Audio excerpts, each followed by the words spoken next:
ఇక polling count down అయితే start అయిపోయింది. మరికొద్ది గంటల్లో పోలింగ్ సరళి స్టార్ట్ అయిపోద్ది. ఈ టైంలో జగన్లో ఒక అలజడి, వైసీపీలో ఒక భయం ఏమైనా స్టార్ట్ అయిందా? ఇప్పటికే ఆయన మొన్నటి వరకు జాతీయ ఛానళ్ళకు వరుసగా ఇంటర్వ్యూలు ఇచ్చుకుంటూ వచ్చారు. తాజాగా తెలుగు మీడియాకు కూడా ఆయన పెద్దగా తెలుగు మీడియాని పూర్తిగా పట్టించుకోరు, కానీ ఒకటి రెండు ఛానల్స్కి అయితే ఆయన అవకాశం ఇస్తారు. లాస్ట్ టైం కూడా అదే జరిగింది, ఇప్పుడు కూడా అదే జరిగింది. ఆ సందర్భం చూసినప్పుడు ఒక అలజడి, ఒక భయం, ఒక పక్క మూకుమ్మడి దాడి, మరో పక్క చెల్లెళ్ళ దాడి, ఇంకో పక్క కేంద్రం నుంచి అందని సహకారం, లేదంటే మోడీ నుంచి వచ్చిన వ్యతిరేకత, ఇక సపోర్ట్ ఉండదు, ఓట్లకు నోట్లు పంచే పరిస్థితి కూడా బాగా టైట్ అయిపోయింది. ఈ తరహా సిచ్యువేషన్ ఇప్పుడు వైసీపీ ముందు, జగన్మోహన్ రెడ్డి గారి ముందు కనిపిస్తోందా? అదే వైసీపీలో అలజడికి ఒక కారణం అవ్వబోతుందా? ఇది అంశం మీద చర్చించే ప్రయత్నం చేద్దాం. సరే, ఇంక 2 రోజులు జరిగే సిచ్యువేషన్ ఏంటనేది అందరికీ ఓపెన్గా తెలుసు. ఎంత కాదనుకున్నా దీంట్లో ఎవరో కూడా అతిథులు కాదు. ఏ పార్టీని మనం పక్కన పెట్టాల్సిన అవసరం లేదు. కాకపోతే ఇన్నాళ్ళు అధికారంలో ఉన్న వైఎస్ఆర్సీపీకి ఒక్కసారిగా కూటమి కట్టడం, కేంద్రం సపోర్ట్ కూడా లేదు అని చెప్పి బహిరంగంగా అర్థం అవడం, ఈవెన్ చివరికి డీజీపీని కూడా మార్చేయడం ఇప్పటికీ కూడా వినిపిస్తుంది. ఇవాళ రేపు ఒక బ్రేకింగ్ న్యూస్ చూస్తామేమో, సిఎస్ని కూడా మార్చేస్తారేమో. అలజడి వైసీపీలో కనిపిస్తుందా? దానికి కారణం ఏంటి? జగన్ యాటిట్యూడ్లో నాకు అది కనిపించదు. అతని యాటిట్యూడ్ అంతా కూడా తెగింపు ఎక్కువ. ఏదైతే అది అయ్యింది, నా ధోరణి ఇదే అనే మెంటాలిటీ కనబడుతుంది తప్పించి భయపడి వణికిపోయేటటువంటి తత్వం అయితే కనిపించదు.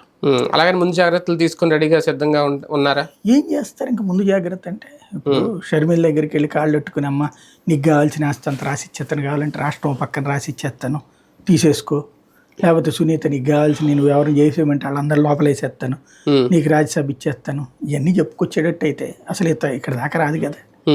చెల్లెళ్ళకి ఇద్దరికి ఆవిడకి రాజ్యసభ, వీడికి లోక్సభ ఇచ్చేసి ఉంటే అసలు గొడవే జరగదు. అప్పుడు వివేకానంద రెడ్డి లేదు, ఏం లేదు, కాగితం రాసి ఇచ్చేసేవాళ్ళు. వాళ్ళు కూడా ఇప్పటికి కేసు క్లోజ్ అయ్యి 6 డజన్ మంది జైలుకి పోయేవాళ్ళు. అందులో 3 ఉండేవాళ్ళు, ఇద్దరికి శిక్ష పడేది. సునీల్ యాదవ్ అనేవాడికి, ఒకటికి దస్తగిరికి, మిగతా వాళ్ళకి ఎక్విటీ కూడా అయిపోయేవాళ్ళు. సింపుల్గా అయిపోయేది అది. ఓన్లీ వీళ్ళిద్దరికీ కావాల్సింది పొలిటికల్ ఇంటెన్షన్ ఉంది. అమ్మాయికి పొలిటికల్ ఇంటెన్షన్తో పాటు ప్రాపర్టీ ఇంటెన్షన్ ఉంది షర్మిలకి. అదేంటంటే నాన్న ఇచ్చిన ఆస్తిలో వాటా తీసుకుంది, అన్నయ్య సంపాదించిన ఆస్తిలో కూడా వాటా కావాలనుకుంటుంది.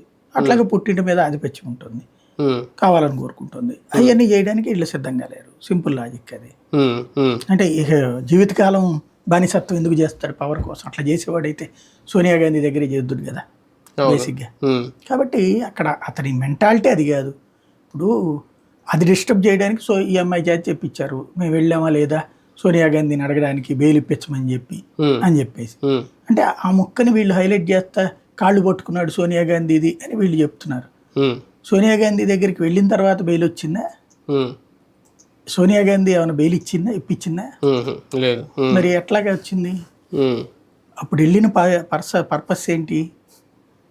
షర్మిలని సీఎం చేయమని చెప్పడం. రోషియన్ బదులు షర్మిలను సీఎం చేయమని అడగడానికి పోయారు. ఎందుకంటే జగన్ని శాంతం దొక్కేయడానికి వేసినటువంటి ఎత్తుగడ. అది జగన్కి తెలిసిన తర్వాతనే కదా ఎక్కడ ఉంచాలి అక్కడ ఉంచింది. ఇది కొత్త పాయింట్ ఏమో. అప్పుడు ఈయనే ఎంతమంది 50 మంది ఎమ్మెల్యేలతో సంతకాలు పెట్టించుకుని రెడీగా ఉన్నారు సీఎం చేయడానికి, ఈయన వెళ్ళారు అనే ప్రచారం జరిగింది కదా. అది ఫస్ట్లో కదా, చచ్చిపోయినప్పుడు, రాజశేఖర రెడ్డి చనిపోయినప్పుడు. అవును. ఇది ఇప్పుడు వీళ్ళు ప్రచారం చేసేది ఏంటి?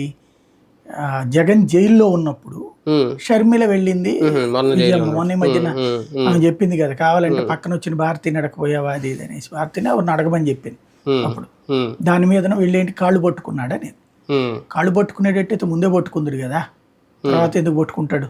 బేసిక్గా ఎప్పుడు ఇచ్చారు బెయిలు అతని? ఇంకోటి అట్లాగా కాళ్ళు పట్టుకునే పరిస్థితి వస్తే పార్టీని ఎందుకు ఒప్పుకుంటుంది? అంటే అది షర్మిలలో వచ్చిన ఆలోచన, లేదంటే చుట్టుపక్కల ఎవరైనా ఆమెను అలా ప్రేరేపించారా? అంటే ఆమె ఇప్పుడు ఆమె సీఎం కావాలి కోపం ఏది ఆమెకి వాళ్ళ ఆయనకు ఉంది ఆ ఫీలింగ్. ఓకే. ఇప్పుడు జగన్ బావమరిది తన మాట ఏంటో, అదే భార్య అయితే తన కొంతమంది ఎమ్మెల్యేల సపోర్ట్ కూడా కావాలి కదా ఒకవేళ.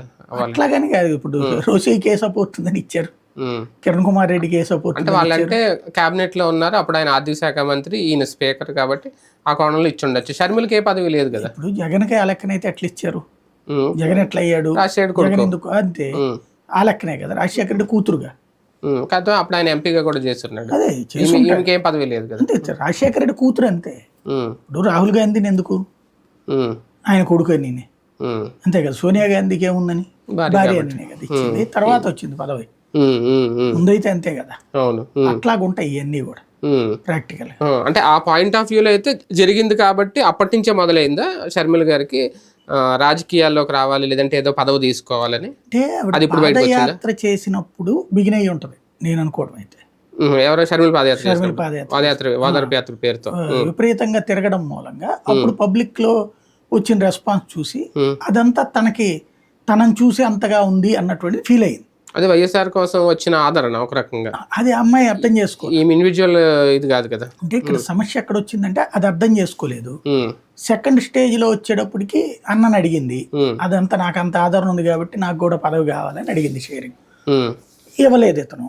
ఇతను ఏంటంటే ఇంటి నుంచి అంతమంది ఉండకూడదు, ఒకటేగా ఇంటి దగ్గర నుంచి అనేటువంటి ఇతని ఫీలింగ్. ఉమ్, వెంటనే అవినాష్ రెడ్డి లేకపోతే రవీంద్రనాథ్ రెడ్డి అంటారా, ఎవరిల్లు వాళ్ళయ్యే అంతే. అవును. అంతే తప్పించి ఇప్పుడు బాలకృష్ణ ఉమ్, లేకపోతే శ్రీభరత్ పురంధేశ్వరి అందరూ ఎవరిల్లు వాళ్ళు కానీ ఒకే ఇంట్లో నుంచి అనరు కదా. అవును. సంబంధాల పరంగా చూసుకున్నప్పుడు ఒకే ఇంట్లో నుంచి ఎక్కువ ప్లాట్ఫామ్ ఉండకూడదు అనేది ఇతని ఫీలింగ్. అది నిన్న కూడా చెప్పాడు కదా టీవీ నైన్ దాంట్లో కూడా మళ్ళీ ఉమ్, బేసిక్గా. ఉమ్, దానికి వ్యాపారం చేసుకుంటా అంటే సపోర్ట్ చేస్తానన్నాడు. ఈ అమ్మాయి వ్యాపారం అంటే నాకు రాజకీయంగా నువ్వు మేమేమో నీ దగ్గరికి వచ్చి చేతులు దాచాలని మెంటాలిటీ ఈ అమ్మాయిది. ఇంట్లో from the beginning adamant character Sharmila అనేది అందరూ చెప్పేదే. ఉమ్, ఎవరు తన పంతం నెగ్గాలనేటువంటి తత్వం అనేటువంటి. ఉమ్, ఇతను కాస్త సాఫ్ట్గా చెప్తాడు, కఠినంగా ఉంటాడు.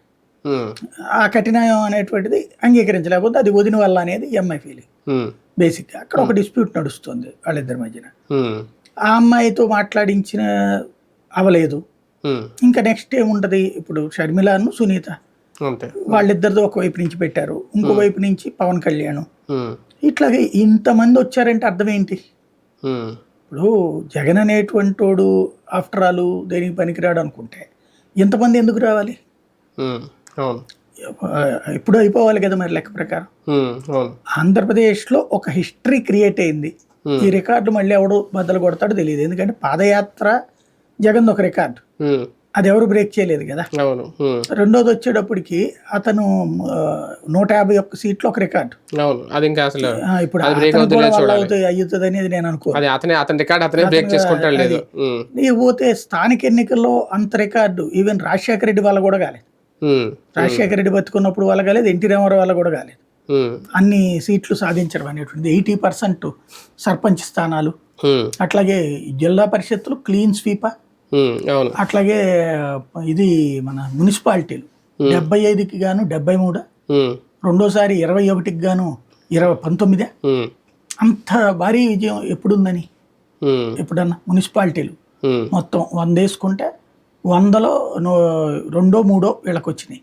ఉమ్, అది కూడా ఒక లాటరీ ద్వారా, మిగతాది ఒక కౌన్సిలరు ఇట్లాంటి దాని ద్వారా. ఉమ్, అంత భారీ విజయం తెలుగుదేశం జీవితంలో రాలేదు 40 ఏళ్లలో కూడా. ఉమ్, అలాగే కాంగ్రెస్లో కూడా జీవితంలో కూడా రాలేదు అది 100 ఏళ్ల కాంగ్రెస్ పార్టీలో. ఉమ్, అట్లాంటి రికార్డు మున్సిపాలిటీలు ఇవన్నీ కూడా ఉమ్, ఇంత సాధించగలిగాడు అన్నప్పుడు ఇంకొకటి ఏంటి, ఆ గ్రౌండ్ రియాలిటీ అంటే డబ్బులు చేతికి ఇయ్యడం అనే ఒక అవును. కొత్త ఒరవడికి శ్రీకారం చుట్టాడు. ఉమ్, ఇవన్నీ కూడా ఖచ్చితంగా ప్రత్యర్థులు భయపెట్టినాయి. ఉమ్, అందుకనే కదా అంత బతిన్లాడుకుని బీజేపీతో నువ్వు జనసేనతో పొత్తు పెట్టుకోవాల్సి వచ్చింది. ఉమ్, కాబట్టి దానికి భయపడతాడు అనుకో. ఉమ్, కాకపోతే ఆలోచించుకోవాల్సిందే, ఎదురు వ్యూహం ఉంటుంది, తట్టుకునేటటువంటి పద్ధతి కావాల్సిందే. సంక్షేమం రూపంలో ఎంత డబ్బులు ఇచ్చినా, డీబీటీ ద్వారా ఇచ్చినా, చేతికి ఇచ్చినా, వాళ్ళకి అందజేసినా, ఎన్నికలు వచ్చేసరికి మాత్రం ప్రజల ఆలోచన మారుతుందా? ఇంకా ఇప్పుడు ఎన్నికల టైంలో ఇచ్చే డబ్బుల కోసం ఎదురు చూడకుండా ఇన్నాళ్ళు వేసిన డబ్బులను చూసి ఓట్లేసే పరిస్థితి, ఆ మార్పు అన్న మనం ఎన్నికల్లో చూసే అవకాశం ఉంటుందా? అదైతే కనుక అప్పుడు జగనే గెలుస్తాడు. ఎందుకంటే అప్పుడు డబ్బులు ఇవ్వడంలో కూడా వదిలిపెట్టట్లేదు కదా. అదే అవి ఇచ్చేసాను కదా, ఇంకా మీకు మళ్ళీ డబ్బులు ఏంటని అంటలా అతను. ఉమ్, మళ్ళీ దీనికి 2,000-3,000 రూపాయలు పంచే కార్యక్రమం కూడా పెట్టాడు. ఉమ్, ఉమ్, కాబట్టి జనాల టెండెన్సీ అనేది అట్లాగా అప్పుడు ఇచ్చేసారులే సరిపుచ్చుకుందాం అనుకునే మనస్తత్వం కాదు. ఉమ్, ఉమ్, ఎవరైతే డబ్బులు అలవాటు పడ్డాడు, ఉమ్, అవును. అలవాటు పడ్డనోడికి ఏమి అసలు ఈ లెక్కేయడు. ఇప్పుడు మీకు నాకైతే ఎవడేవాడు, అదే. ఉమ్, నాకు అదే నవ్వుకుంటాను అనమాట. మా ఇంటి దగ్గరికి వచ్చి డబ్బులు ఇస్తాను అన్నోడు ఈ రోజు వరకు లేడు. ఉమ్, మా చుట్టుపక్కల వాళ్ళందరికి మాత్రం వచ్చినాయి. ఉమ్, అవును. అంటే మనమన్నా ఇనిషియేటివ్ తీసుకుని వెళ్ళి అడగాలి, మాకు ఇవ్వలేదండి అంటే అప్పుడు ఉమ్, ఇస్తారన్నమాట. ఉమ్, ఉమ్, అట్లా లేకపోతే కనుక మనం ఎవరో తెలుసు కాబట్టి ఇంటి దగ్గరికి ఎవడు రాడనమాట. ఉమ్. దానికి కూడా కూటమి ఇప్పుడు బ్రేకులు వేసే ప్రయత్నాలు ఏమైనా జరుగుతాయా? వీళ్ళు కలవడం అందుకేనా డీజీపీని మార్చడం ఇవన్నీ చేస్తారు ఖచ్చితంగా. కాకపోతే ప్రీ ప్లాన్ గా నాకు తెలిసి గ్రౌండ్ లెవెల్లో ఇద్దరు కాంప్రమైజ్ అవుతారు, కానీ డబ్బులు ఇచ్చే చోట ఆపుకోరు. అవునా? ఎదుటి వాళ్ళని ఆపే ప్రయత్నం చెయ్యరు. చేస్తే అవతల వాళ్ళది కూడా ఇల్లు ఆపుతారు కదా. అవును. ఇప్పుడు వైసీపీ ఏదో 10 మంది కార్యకర్తలు ఉండి ఎందుకు పనికిరాని పార్టీ అయితే వీళ్ళు ఆపడానికి ప్రయత్నిస్తే వాడు భయపడిపోతాడు. వాడు ఆల్రెడీ ఒక సిస్టంతో వెళ్తాడు. ఇప్పుడు ఏంటంటే గొడవ పెట్టుకోకుండా డబ్బులు పంచడం అనేది చూసుకోవాలి. అంతే. ఇందులో ఎట్లుంటది అంటే చిన్న ఎగ్జాంపుల్ ఏంటంటే, నేను వైజాగ్ లో మున్సిపల్ ఎలక్షన్స్ అప్పుడు వెళ్ళా 2009 ఆ టైంలో, 8 to 9 ఆ టైంలో వెళ్ళాను. విజయవాడ నుంచి అప్పుడు వైజాగ్ బ్యూరో హెడ్గా వెళ్ళా. వెళ్తే విజయవాడలో అంతకుముందు 2014లో డబ్బులు పంచుతున్నప్పుడు మాకు చెప్పడం, మేము వెళ్ళటం, పట్టుకోవడం, అక్కడ పట్టించడం, ఇట్లాంటివి చాలా జరిగింది. 2004 ఎలక్షన్స్ ఫుల్ ప్లెడ్జ్డ్గా వెళ్ళాం. అలాగే జెడ్పీటీసీ, ఎంపీటీసీలు 2006లోనేమో జరిగింది. అవి అప్పటికప్పుడు కవరేజీలు చేసాం, భారీగా దూకుడుగా వెళ్ళాం. ఆ తర్వాత అక్కడికి వెళ్ళినప్పుడు అదే టైంకి కార్పొరేషన్ ఎలక్షన్స్ అనమాట, వైజాగ్ కార్పొరేషన్ ఎలక్షన్స్. అప్పుడు జరిగిన విచిత్రం ఏంటంటే, ముడసర్లోవన ఎక్కడో సంథింగ్ ఆదిలోవన ఏరియా గుర్తులేదు నాకు, గోపాలపట్నం పోలీస్ స్టేషన్ పరిధిలోకి వస్తుంది అనమాట. అక్కడ ఏదో కాలనీలో ఎట్టి డబ్బులు పంతున్నారు, ఫోన్ వస్తే వెళ్ళాం. వెళ్తే కరెక్ట్గా ఆ స్పాట్లో ఇదిగో ఆ లోపలండి అని చెప్పేసి లోపలికి వెళ్ళగానే తలుపులు బయట గడి పెట్టేశారు. ఏంటంటే, మీరు ఏముంది వస్తారు, మీరు తీసుకుంటారు, పోతారు, డబ్బులు మాకు వచ్చేది పోయేది నోటి దగ్గర ముద్ద, నువ్వు ఎత్తావా, మీ ఛానల్ ఎత్తదా మాకు అని ఆ ఏరియా జనం. మిమ్మల్ని ఏం కొట్టట్లేదు, మీ మీద దాడి చేయట్లేదు, మేము డబ్బులు పనిచేసాక మిమ్మల్ని పంపిస్తాం, ఏమనబాకండి, ఏమనుకోబాకండి. అది అంటే డబ్బులు వస్తున్నోడికి అట్లాగా ఉంటది. కాబట్టి ఇప్పుడు కనుక తెలుగుదేశం వాళ్ళు ఫర్ ఎగ్జాంపుల్ వీళ్ళు డబ్బులు పంచుతుండగా ఆపిచ్చారు అనుకోండి, అప్పుడు ఏమొస్తుంది, మా నోటి దగ్గర మొదలాగారని వస్తుంది. అది నెగిటివ్ అవుతుంది అసలు కంటే కూడా.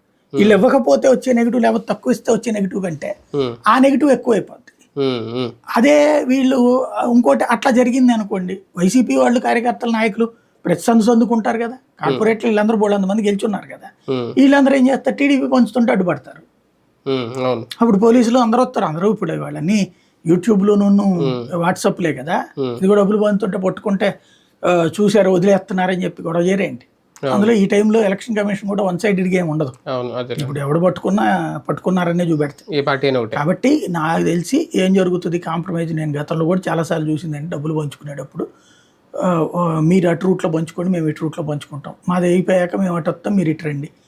ఇది ఇంటర్నల్గా అండర్స్టాండింగ్తో చేసుకుంటారు. డబ్బులు పంచడం ఎవరు ఆపరు, ఒకళ్ళనొకళ్ళు చెడగొట్టుకోవాలని కూడా చూడరు. డబ్బులు అందించాల్సిందే. దాన్ని ఇద్దరం దాంట్లో పోటీలు ఒక్కోసారి కాంప్రమైజ్ అయ్యి ఎట్లా ఉంటుంది అంటే, ఫర్ ఎగ్జాంపుల్ ఇతను దేవినేని అవినాష్ గుడివాడలో చేసిన టైంలో 4,000 5,000 ఇవ్వడానికి రెడీ అయ్యాడు అతను. రెడీ అయితే వీళ్ళేమో మనం కొట్టుకుని ఎందుకబ్బా అని చెప్పి దేవినేని అవినాష్ వాళ్ళ మామగారు ఎవరు సంథింగ్ ఒక బంధువుతో నాని వాళ్ళ మనిషి మాట్లాడాడు, వీళ్ళ మామ ఎవరు మాట్లాడుకుని మన ఇద్దరం కలిసి మొత్తం ఆస్తులు తగలేసుకోవడం ఎందుకు, 1,500 ఇద్దాం అన్నారు. ఇద్దరు 1,500 ఇచ్చారు, కాంప్రమైజ్ అయ్యి ఇచ్చారు 1,500. ఇలా డబ్బులు మిగిలింది అనుకున్నారు, కానీ ఆ 1,500 ఇచ్చేటప్పటికి అక్కడ దెబ్బ కొట్టింది. ఇప్పుడు మొదట చూసాం కదా మన కళ్ళ ఎదురుకుండా 3,000 రూపాయలు ఇద్దరు ఇచ్చారు ముందు. ఆ 3,000 రూపాయలు బీఆర్ఎస్ ఇచ్చింది, 4,000 రూపాయలు కోమటిరెడ్డి ఇచ్చాడు. అది జనంలోకి వెళ్ళిందని వీళ్ళు 5,000 ఇచ్చారు, ఇంకో 2,000 ఇచ్చారు. ఇతను ఇంకొక 2,000 ఇవ్వడానికి రెడీ అయ్యాడు, 6,000 చేయడానికి. ఆ టైంలో ఇతను డబ్బులు ఆపిచ్చేశారు. అంటే రాజకీయాలు ఉంటాయి, అది అట్లాంటివి ఉంటాయి, స్పాట్ లో అడ్డుకోరు. అవును.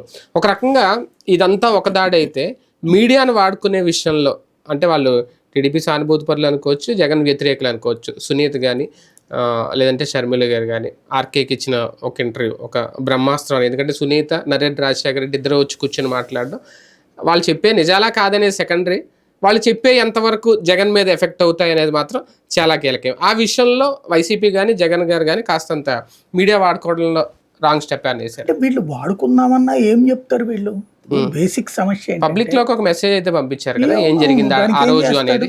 దానికి ఇతను ఏం చేయగలడు, ఇతను దానికి కౌంటర్ చెప్పాలా, అంత సుదీర్ఘంగా ఏమని చెప్తాడు బేసిక్ గా. ఇప్పుడు క్రైమ్ లో సస్పెన్స్ థ్రిల్లర్ బాగుంటది కానీ ఏం లేదు ఆఫ్టర్ ఆల్ అంటే ఏముండదు. అంతే. ఫర్ ఎగ్జాంపుల్ దేవినేని రమణ చనిపోయాడు, రైలు ప్రమాదంలో చనిపోయాడు. రైలు ప్రమాదం జరిగింది, కానీ అప్పుడు జనంలో నేరేషన్ ఏం క్రియేట్ చేశారు? దేవినేని రమణని చంద్రబాబు చంపించేశాడు అని ఒకటి, కాంగ్రెస్ వాళ్ళు చంపించేశారు అని ఒకటి. రైలు భోగి ఒకదాని మీద ఒకటి ఎక్కి పడి చనిపోతే బేసిక్గా అది అట్లాంటిది ఒక నేరేషన్. ఇప్పుడు లేకపోతే రాజశేఖర రెడ్డి చనిపోయింది ఉంది, రిలయన్స్ వాడు చంపించేశాడు, ఇది ఒక నేరేషన్. అప్పుడు జగన్ అదే క్రియేట్ చేశాడు, దాన్ని అవతల వాళ్ళు ఏం చేయలేకపోయారు, అంతే కదా. కాంగ్రెస్ ఏం చేయలేకపోయింది. కాబట్టి ఇలాంటి క్రైమ్లో నిజం ఎవరికి అవసరం లే, ప్రచారమే బాగుంటుంది, హాయిగా ఉంటుంది. లేకపోతే కాబోలు అన్నట్టుంటుంది, కాబోలు అన్నట్టుంటుంది. రాజీవ్ గాంధీ చనిపోయాడు, ఇందిరాగాంధీ చనిపోయింది, అందరూ ఏం ప్రచారం చేస్తారు ఇప్పటికి కూడా? వాళ్ళని దెబ్బతీయాలనుకున్న వాళ్ళు. సోనియా గాంధీ ఏమైంది? అప్పటిదాకా ముందు రోజు దాకా రాజీవ్ గాంధీ వెనకాల ఉన్నది, కరెక్ట్గా ఆ రోజునే ఎందుకు రాలేదు అంటే ఈవిడికి కేజీబీ ఏజెంట్ కాబట్టి ఇట్లా అని, అది వినడానికి బాగుంటుంది కాబట్టి దశాబ్దాలుగా అది ఒకటి చలమణిలోనే నడుస్తుంది, అంతే తప్పించి దాంట్లో నిజమెవడు ఆలోచిస్తాడు, ఎవడు జడ్జిమెంట్ ఇస్తాడు? కాబట్టి వీళ్ళిద్దరు ఆరోపణలు అతను ఏం చేయలేడు. రెండోది ఏంటంటే ఇవాళ కాదు, అది మీకు ఒకసారి ఆంధ్రప్రదేశ్లో అబ్జర్వ్ చేస్తే ఈవెన్ 1983 నుంచి కూడా ఆ సెక్షన్ ఆఫ్ మీడియా ఎవరిని దేవుడుగా ప్రొజెక్ట్ చేయాలంటే వాళ్ళు దేవుళ్ళు అవుతారు, ఎవరిని చెడ్డవాళ్ళుగా ప్రొజెక్ట్ చేయాలంటే వాళ్ళు చెడ్డవాళ్ళు అవుతారు. మీకు 83 నుంచి ఇప్పుడు 2024 ఈ దాదాపుగా ఈ 40 ఏళ్లలో కాన్సెప్ట్ చూడండి. ఎన్టీ రామారావు మంచోడు, దేవుడు, ఆయన లేకపోతే రాష్ట్రం ఏమైపోయేదో, కాంగ్రెస్ నాశనం చేసేసేది. రెండవ దశలో ఆయన అమ్మాయిలు పిచ్చోడు, డ్రగ్ ఎడిక్ట్, అట్లాంటి వాడు అసలు ఈ రాష్ట్రానికి అనర్హుడు. మళ్ళీ ఆ తర్వాత ఎన్టీ రామారావు అద్భుతమైన వ్యక్తి, కార్యదక్షుడు. అంటే ఎప్పుడు ఎలా కావాలంటే అట్లాగా కన్వర్షన్ అన్నటువంటిది ఆ మీడియా చేసుకొచ్చింది కదా. ఎక్సెప్ట్ చంద్రబాబు, మీకు ఆ సెక్షన్ ఆఫ్ మీడియా చంద్రబాబు తప్పించి మిగతా వాళ్ళల్లో దొంగలు కానోళ్ళు ఎవరు లేరు వాళ్ళ దృష్టిలో. అది రాజశేఖర రెడ్డిని చివరిదాకా ఫ్యాక్షనిస్ట్గానే ముద్రేశారు, ఈవెన్ ముఖ్యమంత్రిగా ఉన్నప్పుడు ఫ్యాక్షనిస్ట్గానే ముద్రేశారు. జగన్మోహన్ రెడ్డిని అంతే చేస్తారు, కిరణ్ కుమార్ రెడ్డిని చేతకానుడిగానే చేస్తారు, రోషయ్య దేనికి పనికిరానుడి కిందనే చేస్తారు. ఒక్క చంద్రబాబు నాయుడు మాత్రమే ఈ రాష్ట్రంలో అద్భుతం, ఆయన వల్లనే మనందరం బ్రతుకుతున్నాం అనేది వాళ్ళు ఫీల్ అవుతారు, మిగతా వాళ్ళని ఫీల్ అవ్వమంటారు. అసలు ఇవాళ బ్రతుకుతున్న వాళ్ళందరూ కూడా అన్నం తింటున్నా, లేకపోతే కనుక అంతకుముందు మనం అందరం అదేది పాత ఆదిమ జాతుల్లాగా బ్రతికే వాళ్ళమని, కనబడ్డటువంటి పళ్ళు ఇవన్నీ చెట్ల మీద నుంచి రాలిన ఆకులు తిని బ్రతికే వాళ్ళమని, అంతకుముందు హైదరాబాద్లో కూడా ఎవడు బతికేవాడు కాదని అది చెప్తుంటే మనం విడప్పుడంతా అది కరెక్ట్ ఏంట్రా ఈ దుర్మార్గం అంటాం. కానీ కరెక్ట్గా ఎలక్షన్స్ దగ్గరికి వచ్చినప్పుడు వీళ్ళు ఆ నేరేషన్లో క్రియేట్ చేసినప్పుడు మళ్ళీ ఆ ట్రాప్లోకే వెళ్తాం. అది వాళ్ళకున్న శక్తి, యువతలో దాన్ని ఏం చేయలేనటువంటి శక్తి. ఒక రకంగా మోకమ్మడి దాడితో తిప్పలు తప్పు జగన్మోహన్ రెడ్డి గారి ఖచ్చితంగా సంకేతం కనిపిస్తుంది, ఖచ్చితంగా ఉంటుంది. అది దాన్ని ఎట్లా ఫేస్ చేస్తున్నాడనే చూసుకోవాలి. రైట్, చూద్దాం. మొత్తానికి అలజడి ఉందా వైసీపీలో? అధికారంలో 5 ఏళ్ళు హ్యాపీగా వచ్చేసాం, మళ్ళీ అధికారంలోకి వస్తావా లేదా అనేది ఆ అలజడి అయితే కనిపిస్తుందా? జగన్మోహన్ రెడ్డి గారి పైకి ధీమాగానే ఉందా? తన రికార్డు తాను బీట్ చేసుకుంటారా, లేదంటే అత్యవసర మార్కులతో గట్టెక్కుతారా? చూద్దాం.